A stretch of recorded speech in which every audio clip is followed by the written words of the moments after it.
If you've ever had someone from your past show up out of nowhere, pretending it's love when it's really something else, stay with me till the end. Because this story changed everything I thought I knew about family. Speech balloon. Comment below if someone you once trusted ever came back into your life for the wrong reasons. Don't forget to subscribe, real stories like this deserve to be heard. My name is Clara Jennings, and I'm 31 years old. I live in Austin, Texas, where I built a life that feels light years away from the chaos of my childhood. By day, I'm a data analyst at one of the top tech firms downtown. My apartment overlooks the city skyline, floor-to-ceiling windows, soft jazz humming through the speakers, coffee brewing in the kitchen. It's peaceful. Predictable. Mine. It wasn't always like that. I grew up in a small town in Ohio, the kind of place where everyone knew everyone, and gossip traveled faster than the wind. My childhood ended the day my mom walked out on us. I was 9, sitting on the living room floor, trying to finish a jigsaw puzzle. I remember the sound of her heels clicking across the floor, the smell of her perfume fading as she left with one suitcase and a promise she never kept. My dad, Ethan Jennings, ran a little diner off the highway. Greasy spoons, chipped mugs, old jukebox, he worked himself to the bone trying to keep us fed. We didn't have much, but he gave me everything that mattered: love, stability, and quiet strength. I learned early that if I wanted something, I'd have to fight for it. I babysat at 13, stocked shelves at 15, delivered newspapers in freezing Ohio winters. Every dollar I earned went to help Dad: groceries, electricity, sometimes just gas to keep the diner running another week. He'd argue, "Clara, you're just a kid," but I'd shake my head. Not anymore. And I wasn't. Not after she left. When I turned 18, I got a scholarship to study data analytics at a state university. That scholarship was my escape hatch. I worked multiple jobs: waitress by day, office assistant by night, janitor on weekends. Sleep became optional. Success wasn't just a dream, it was survival. And I made it. Years later, I landed my dream job in Austin. Promotions followed. So did the paycheck. I bought my own apartment, furnished it with everything I once thought was out of reach. Every time I wired a little extra to Dad, helping him fix the leaky diner roof or replace his old fridge, I felt proud. Like all the pain, all the struggle, had finally meant something. But the past doesn't stay buried forever. It was one autumn evening, crisp air outside, the scent of rain rolling in, when the knock came. 3 firm taps against my apartment door. At first, I thought it was a delivery. I wasn't expecting anyone. When I opened the door, my world tilted. There she was. My mother, Melissa Grant. Older, thinner, with eyes that carried the same sharp gleam I remembered from childhood. But it wasn't nostalgia that hit me first, it was confusion, then something darker.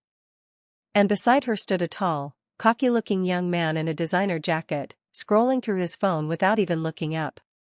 "Clara," she said softly, her smile wide but rehearsed. "My sweet girl. It's been so long."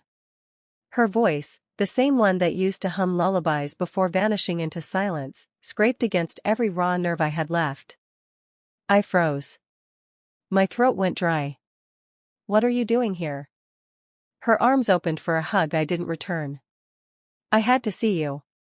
It's been 20 years. She looked around my apartment, her gaze scanning the modern furniture, the city view. "You've done well for yourself," she said, her tone shifting, almost admiring, almost calculating. The boy, no, young man, finally looked up. "Nice place," he said, smirking. "Kinda small, though. Guest space is expensive in Austin."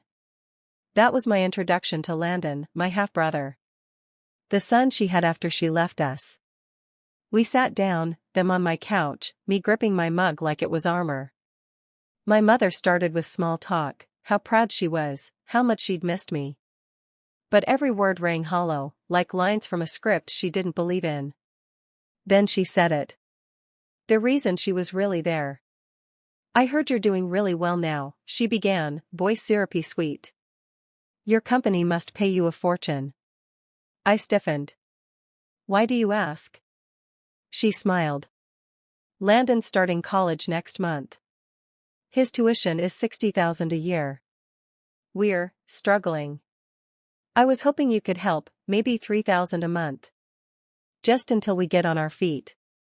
My stomach dropped. $3,000 a month? Landon didn't even look up from his phone. You make good money, right? That's nothing for you. I stared at them, disbelief turning to anger. You show up after 20 years, and the first thing you do is ask for money? Mom's smile didn't falter. We're family, Clara. Family helps family. That word, family, hit like a slap. Where was family when Dad and I were counting pennies for rent? When I was skipping lunch to keep the lights on? Landon chuckled, still scrolling. You act like we're asking for millions. Don't be stingy. I stood, needing distance. You should go. Mom sighed dramatically. You've changed. You used to be kind. No, I said, my voice cold. I just stopped letting people use me. Her mask slipped then, a flash of bitterness twisting her face. You'll regret talking to me like that, she said quietly. You think money makes you better? I didn't answer. I opened the door. She lingered a moment longer, studying me, her expression unreadable. Then she turned to leave, tugging Landon's arm. Come on. She's not ready yet. As the door shut behind them, my heart pounded so hard it hurt. My apartment, usually so calm, felt invaded, like their presence had left a shadow behind. I sank onto the couch, my hands shaking, trying to make sense of what had just happened. 20 years of silence, and she came back not for love, but for leverage. I stared at the city lights outside, 1,000 thoughts colliding in my head. Maybe she was desperate. Maybe there was something more to her visit. Or maybe, she'd always been this way, and I'd just been too young to see it. Either way, one thing was clear, she wasn't done yet. And deep down, I knew this was only the beginning. If you think walking away from toxic people ends the story, think again. Some doors don't close quietly, they creak open again when you least expect it. Speech balloon watched till the end, because the next knock on my door nearly cost me everything. 3 days passed. 3 long, restless days where I replayed every word my mother said, and every one she didn't. I tried to drown the noise with work. Spreadsheets. Algorithms. Reports. But no formula could calculate the mess in my head. I kept wondering, was I too harsh? Then, another voice whispered back, or was she exactly who she's always been? On the 3rd morning, I went for coffee at my favorite corner cafe, Brew and Bloom, the kind of place where baristas know your name and foam hearts on your latte like art. It was drizzling outside, the city painted in shades of gray. I ordered my usual and took the window seat. Halfway through my coffee, my phone buzzed. Unknown number. I almost ignored it, until a second message came through. Mom, please, Clara. Just coffee. No money talk. I just want to talk. I stared at the screen, my heart tight. I knew better, but curiosity can be a cruel thing. 2 hours later, I found myself sitting in the same cafe, only this time, across from her. She looked different in daylight, tired, older, but her makeup was flawless. That was always her, polished on the outside, chaos underneath. Thank you for meeting me, she said softly, stirring her coffee even though she hadn't added anything to it. I'm not staying long, I replied. She nodded. I deserve that. For a few moments, we just sat there, 2 strangers sharing DNA and awkward silence. Then she began, I know you hate me. And you have every reason to. But what you don't know is why I left. I folded my arms. You didn't just leave, Mom. You vanished. She looked down. Your father wasn't who you think he was. I felt my jaw tighten. Don't do that. Don't rewrite the past. Her eyes glistened. Clara, I loved him, but he had debts. Dangerous ones. I had to run or they'd have hurt us both. I thought he'd follow, but he didn't. For a moment, I almost believed her. Almost. But then she pulled out a manila envelope from her bag and slid it toward me. Proof, she whispered. I hesitated before opening it. Old photos, papers, even a few receipts from a pawn shop dated the year she disappeared. And among them, a torn letter, written in my father's handwriting. If you ever come back, don't bring that man near my daughter. My heart twisted. I didn't understand. What man? She sighed, rubbing her temples. The one who helped me get away. I made mistakes, Clara. But I did it to survive. I wanted to ask more, but something in her tone didn't sit right. Her eyes darted to the window, checking her reflection too often. Her phone buzzed twice, she silenced it quickly. That's when I noticed a figure across the street, a young man leaning against a car, pretending to scroll his phone. Landon. I exhaled sharply. You said no money talk. I know, she said quickly.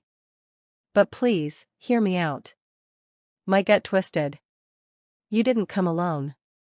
She bit her lip. He was worried. He insisted. I stood up. This was a mistake. Her voice rose slightly. Clara, please. I'm not lying. I just need. But I was already walking away. That night, I called my dad. It had been weeks since we'd spoken, work kept me busy, and honestly, I didn't want to burden him with this. But hearing his voice, steady, familiar, was grounding. Dad, I said quietly. She's back. Silence. Then, a slow sigh. I figured she might try. You knew? I heard from someone in town she'd been asking about you. I didn't think she'd actually find you. She said you had debts. That she left to protect us. He chuckled, bitter and tired.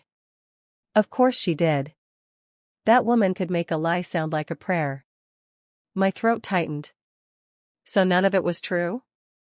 She left because she met someone richer, he said flatly. He promised her a life she thought I couldn't give. When he dumped her a year later, she tried to come back, but I refused. You were already healing. I wasn't going to let her tear that open again. My chest burned with anger and betrayal. She brought some papers, a letter you wrote. There was a pause. Did it say not to bring a man near you? Yes. That was him, her boyfriend. He came to the diner once, demanding money she'd stolen. I almost called the police. I gripped the phone tighter. So now she's pretending to be the victim. She always is, he said softly. Be careful, Clara. If she's back now, it's because she needs something big. The next morning, I found an envelope slipped under my apartment door. Inside was a photo, a blurry picture of me leaving the cafe the day before. On the back, written in my mother's handwriting. Please don't make me desperate. My stomach dropped. I locked the door, checked every window, and sat on the couch, shaking. I didn't know what she meant, but I knew this wasn't over. Somewhere between guilt and fear, I realized something chilling.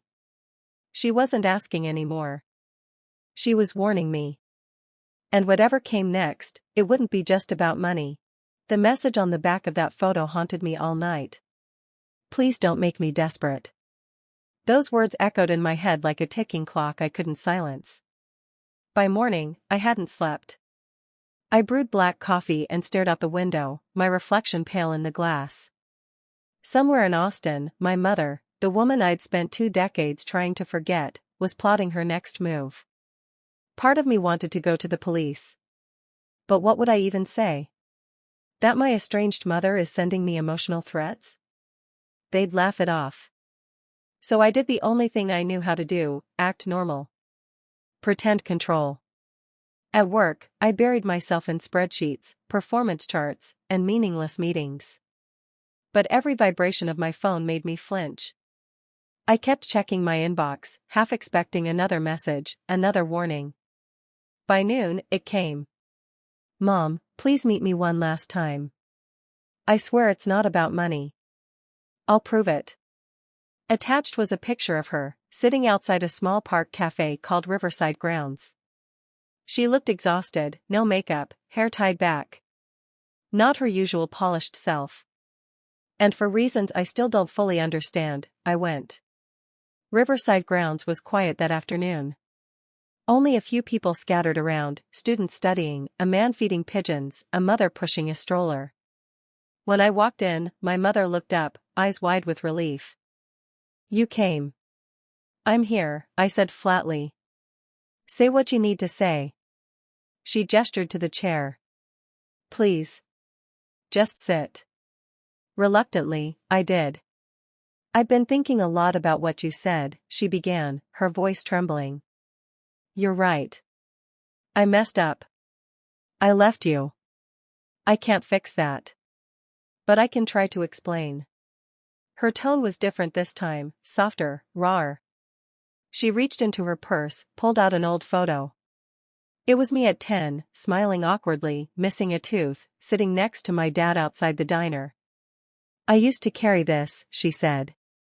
Everywhere. Even when I didn't deserve to. I swallowed hard. The photo looked worn, edges frayed, like it had survived storms, or guilt. I know you don't trust me, she continued, but I didn't come here for money. I came because I'm sick, Clara. The doctors found something. I need surgery. She slid a folded medical paper across the table. I don't have insurance. I froze. You're lying. Tears filled her eyes. I wish I was. The paper looked real. Hospital letterhead. Her name. Words like tumor, treatment, urgent. My stomach knotted. She reached out, touching my hand gently. I didn't come to guilt you. I just needed you to know, before it's too late. For a second, just a second, I saw my mother again. The one who used to braid my hair, sing softly while folding laundry. The one I missed more than I'd ever admit. I'll think about it, I whispered. She smiled weakly. That's all I wanted. But when I left the cafe, something felt off. A gut instinct, that cold, creeping sense when something doesn't line up. So I called Dr. Patel, an old family friend back in Ohio, who sometimes helped check medical records for us. I texted him a photo of the hospital letter. Within 10 minutes, he replied. Clara, that document's fake. Wrong formatting, wrong doctor code. Be careful. My hands went numb. She had forged it. The illness, the tears, the photo, all of it was another performance. That night, I sat at my desk staring at my laptop screen. Emails piled up. Work deadlines blinked red. But all I could see was the word tumor flashing in my mind like a warning sign, not about her health, but about her danger. Why go through all that trouble? Why lie so deeply? Then my doorbell rang. I froze. Slowly, I walked toward the peephole. No one there. But when I opened the door, another envelope lay on the floor. Inside was a check, made out to me, for $25,000. And a note. A little trust from me to you. Let's start over. Dinner tomorrow, same cafe. My heart raced. This didn't make sense. Where would she even get that kind of money? I called my father immediately. She gave you money? His voice sharpened. That's not hers. She's laundering something. Don't cash it, Clara. My pulse pounded. Laundering? She used to run small cons with her boyfriend years ago, he said grimly. Fake checks, loan scams, charity fraud. If that's her handwriting, you're being set up. My stomach turned. I grabbed the check again, and noticed something I'd missed before. At the bottom corner, faint but visible, was a logo, Blue Rock Investments. A quick online search showed it wasn't a bank, it was an investigative firm. The check wasn't real.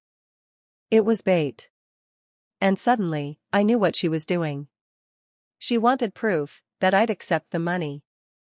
That she could claim I was part of something shady. Maybe she needed leverage, a way to blackmail me, or someone else was behind her, pulling strings. Either way, I was done playing. The next morning, I left early, went straight to the cafe. She was already there, bright smile, pretending like nothing had happened. I sat down slowly. "You forged hospital papers," I said coldly. "And that check isn't from a bank, it's from an investigation firm." Her smile faltered. "You shouldn't have checked." "I did." Her tone shifted, soft to steel. "Then you already know, sweetheart. You're in over your head." She leaned closer. "There are people watching now. If you don't cooperate, I won't be able to protect you." My blood ran cold. "From who?" I whispered. She smiled faintly. "You'll find out soon." Then she stood up, left a tip on the table, and walked away, her perfume lingering like a ghost I couldn't exorcise. And that's when I realized this wasn't about family anymore. It was about power. And someone else was pulling the strings. For the next 3 days, my life felt like a movie I couldn't pause. Everywhere I went, work, gym, even grocery store runs, I felt eyes on me. Not obvious, not threatening, but there. On Tuesday morning, I left my apartment early and noticed it for the first time, a gray sedan, parked across the street. Windows tinted, engine off. At first, I brushed it off, probably a neighbor's car. But when I came home that night, it was still there. Same spot. Same stillness. And by the next morning, again. I took a photo of the license plate, my fingers trembling. Then I called Dad. "Dad, there's a car parked outside my building. Gray. Been here 3 days. He didn't hesitate. "Write down the number. I'll check it through a friend at the precinct." I read it out loud. He repeated it back slowly. "Don't confront anyone," he warned. "Keep your doors locked. If it's connected to your mother, it won't be random." I hung up and tried to focus on work, but my concentration fractured with every shadow that moved outside my window. By afternoon, Dad called back. "That car's registered to Landon Grant," he said grimly. My chest tightened. "Her son?" "Yes. Which means she's not done. Clara, you need to stay somewhere else for a while." I wanted to, but running felt like losing. So I did what my dad would have done, I decided to watch back.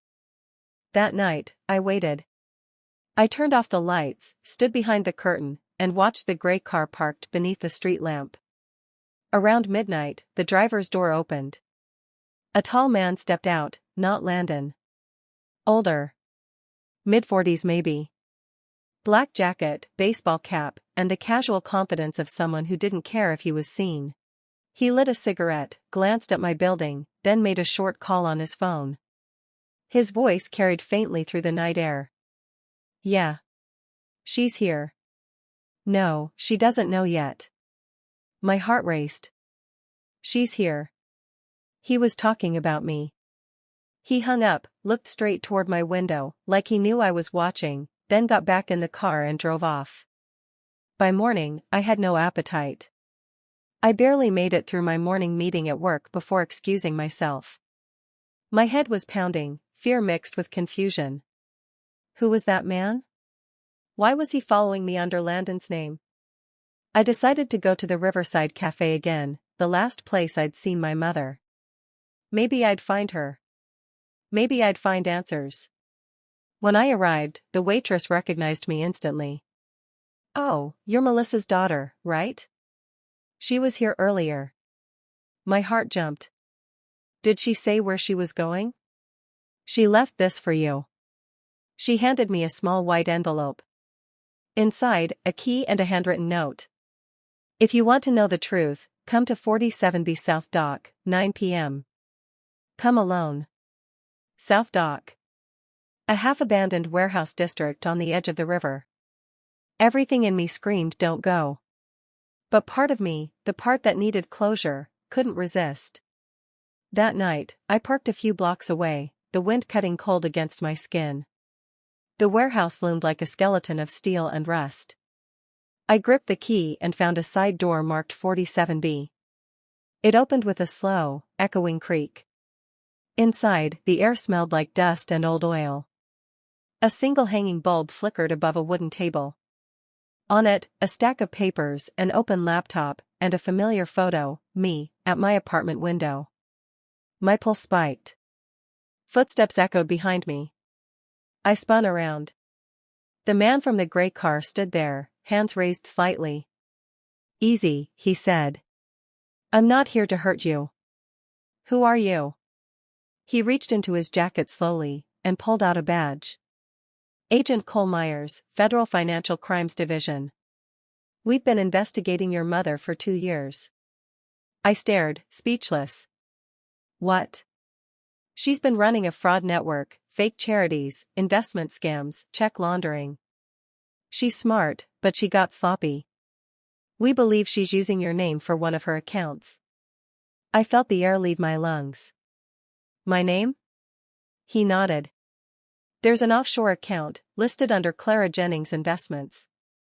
Over $400,000 has passed through it. If you didn't open it, someone did it for you." My hand shook. "She's framing me." "Looks like it," he said quietly. "We tried to intercept her last week, but she disappeared. She used her son's car to keep tabs on you. We think she's planning to leave the country soon." My heart was pounding. "So why tell me now?" "Because you're in danger," he said. "If she gets caught, you're the fall girl." He handed me a folder. Inside were documents, wire transfers, and digital signatures, all forged with my name. "She used your LinkedIn profile, your old resume, even your ID number from a loan application you once filled out." Tears blurred my vision. Every carefully built piece of my life, my career, my reputation, could crumble overnight. "What do I do?" I whispered. "We can protect you," he said, "but you'll have to help us catch her." "How?" "Agree to meet her again. Let her talk. Record everything. We'll be nearby." I hesitated. My stomach churned. "I don't know if I can face her again." He looked at me, steady, calm. "You can. Because you're stronger than she ever was." As I drove home that night, the city lights blurred into streaks of gold and red. Somewhere out there, my mother was preparing to vanish, leaving me behind with the wreckage of her lies. But this time I wasn't running. If she wanted a game, she was about to meet the one person who learned survival from her. Her own daughter. If you followed my story this far, you deserve the truth I've been afraid to tell. Before you scroll, listen till the end. Because this is the night everything changed. The night air pressed heavy against the broken window, carrying the faint scent of bleach and decay. The cleaner's gloves, the same ones I found in my kitchen, still lay on the counter. But she was gone. Vanished. The police had searched for 2 hours before deciding there was no evidence of a break-in. One of the officers even joked that maybe I imagined her call, the whisper, the footsteps, the voice in the dark. But I wasn't imagining anything. Because as they left, my phone buzzed again. Unknown number. I didn't answer. Instead, I played the message. It was her voice. The cleaner. Shaking. Desperate. "Clara, don't go near the wall." And then, a crash. A scream. And silence. I don't remember locking the doors or checking the windows, but I remember standing in the living room staring at that wall, the one behind the bookshelf. The one that had been freshly painted before we moved in. Something about it never looked right. Too smooth. Too new. I pushed the shelf aside. Dust rose in a lazy swirl. And then I saw it, faint lines running across the plaster, like seams. I fetched a hammer. Every strike echoed like thunder. Plaster cracked. Paint flaked. And then the wall gave way, revealing a narrow passage, dark and cold, leading deep into the old structure of the house. Skjult ved veranden. But I didn't, because there was light coming from the end. The passage smelled of earth and rust. My flashlight flickered, catching glimpses of old wallpaper, torn wires, and something else. Photographs pinned to the walls. Dozens of them. Each one showed women cleaning women all in uniform. Different faces, different years. But one thing was the same. Every photo was taken inside my house. I recognized the wallpaper. The windows. The very spot where I stood. My stomach dropped. And then the light at the end moved. I whispered, "Hello." A figure stepped out. A man, maybe in his 50s, pale as chalk. His eyes wild. His clothes, once white, were stained with something dark. He smiled. "You weren't supposed to find this." My voice trembled. "Who are you?" He tilted his head. "I built this place. And they all came here, every cleaner, every tenant, thinking it was just a job." He reached into his pocket and pulled out something shiny, the cleaner's phone. "She screamed too much," he said. "So I had to quiet her down." I ran. He followed. His footsteps thundered down the passage as I clawed my way back to the living room, heart slamming against my ribs. But as I reached the open space, the bookshelf fell, blocking the exit. I turned around, he was right there. "Why?" I cried. His grin widened. "Because the house needs to stay alive. The walls remember. And so do I."